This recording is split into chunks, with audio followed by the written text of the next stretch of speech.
नमस्कार दोस्तों। प्रस्तुत है सुदर्शन जी द्वारा लिखी कहानी हार की जीत। माँ को अपने बेटे और किसान को अपने लहलहाते खेत देखकर जो आनंद आता है, वही आनंद बाबा भारती को अपना घोड़ा देखकर आता था। भगवत भजन से जो समय बचता वह घोड़े को अर्पण हो जाता। वह घोड़ा बड़ा सुंदर, बड़ा बलवान, उसके जोड़ का घोड़ा सारे इलाके में न था।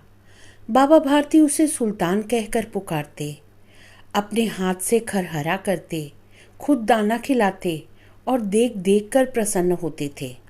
उन्होंने रुपया, माल, असबाब, जमीन आदि अपना सब कुछ छोड़ दिया था।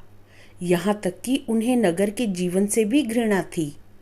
अब गांव से बाहर एक छोटे से मंदिर में रहते और भगवान का भजन करते थे। मैं सुल्तान के बिना नहीं रह सकूंगा। उन्हें ऐसी भ्रांति सी हो गई थी। वे उसकी चाल पर लट्टू थे। कहते ऐसा चलता है जैसे मोर घटा को देखकर नाच रहा हो। जब तक संध्या समय सुल्तान पर चढ़कर 8-10 मील का चक्कर न लगा लेते, उन्हें चैन न आता। खड़क सिंह उस इलाके का प्रसिद्ध डाकू था। लोग उसका नाम सुनकर कांपते थे। होते होते सुल्तान की कीर्ति उसके कानों तक भी पहुंची। उसका हृदय उसे देखने के लिए अधीर हो उठा। वह एक दिन दोपहर के समय बाबा भारती के पास पहुंचा और नमस्कार करके बैठ गया। बाबा भारती ने पूछा, खड़क सिंह क्या हाल है? खड़क सिंह ने सिर झुकाकर उत्तर दिया, आपकी दया है। कहो इधर कैसे आए? सुल्तान की चाह खींच लाई।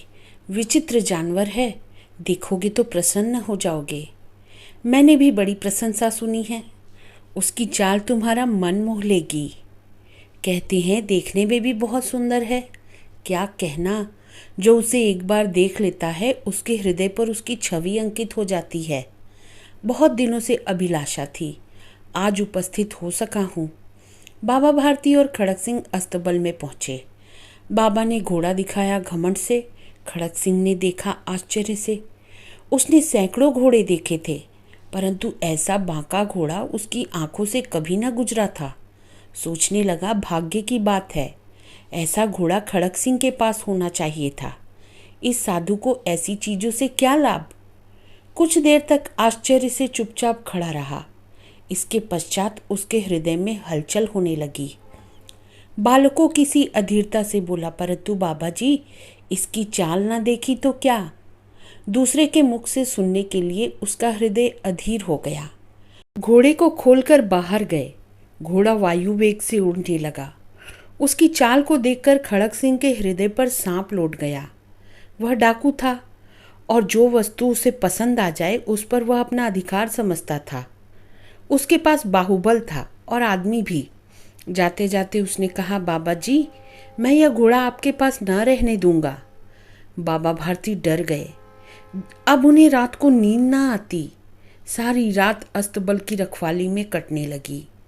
प्रति क्षण खड़क सिंह का भय लगा रहता, परंतु कई मास बीत गए और वह न आया। यहाँ तक कि बाबा भारती कुछ असावधान हो गए और इस भय को स्वप्न के भय की नई मिथ्या समझने लगे। संध्या का समय था। बाबा भारती सुल्तान की पीठ पर सवार होकर घूमने जा रहे थे।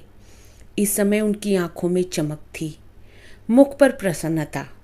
कभी घोड़े के शरीर को देखते, कभी उसके रंग को, और मन में फूले ना समाते। सहसा एक ओर से आवाज आई, ओ बाबा, इस कंगले की सुनते जाना।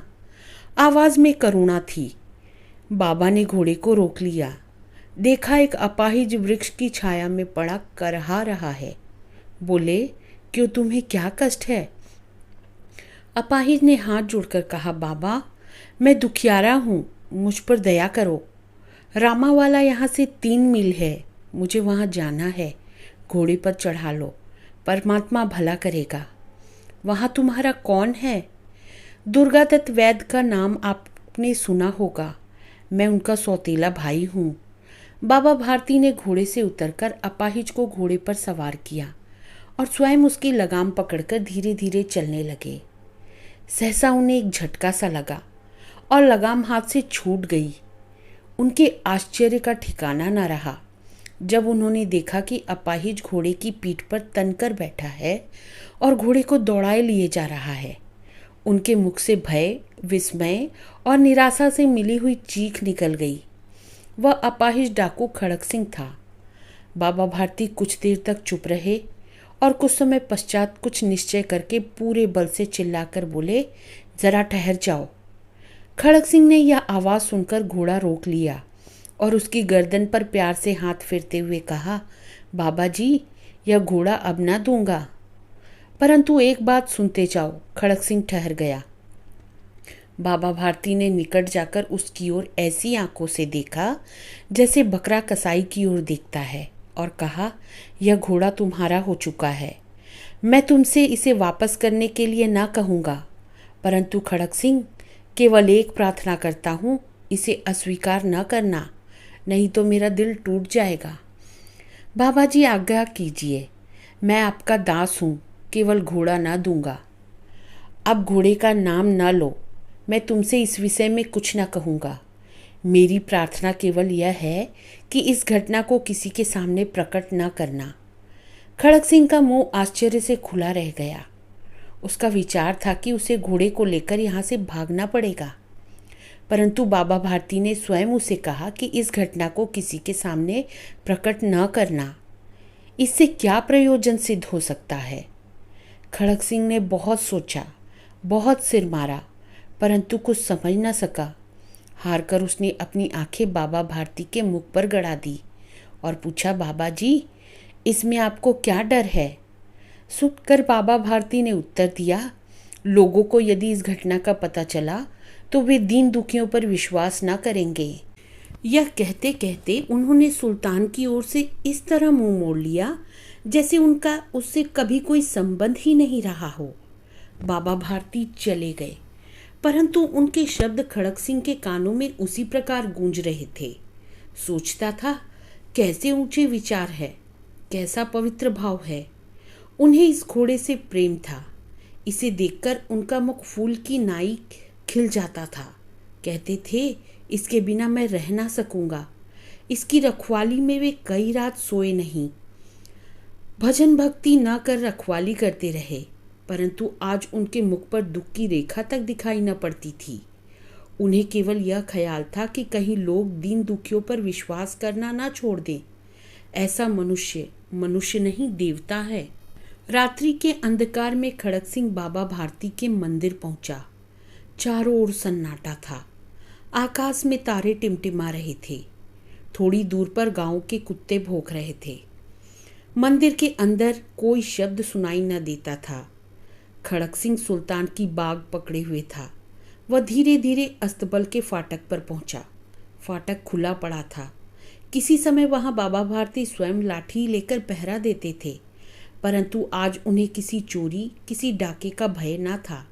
खड़क सिंह ने आगे बढ़कर सुल्तान को उसके स्थान पर बांध दिया और बाहर निकलकर सावधानी से फाटक बंद कर दिया। इस समय उसकी आंखों में नेकी के आंसू थे। रात्रि का तीसरा पहर बीत चुका था। चौथा पहर आरंभ होते ही बाबा भारती ने अपनी कुटिया से बाहर निकल ठंडे जल से स्नान किया।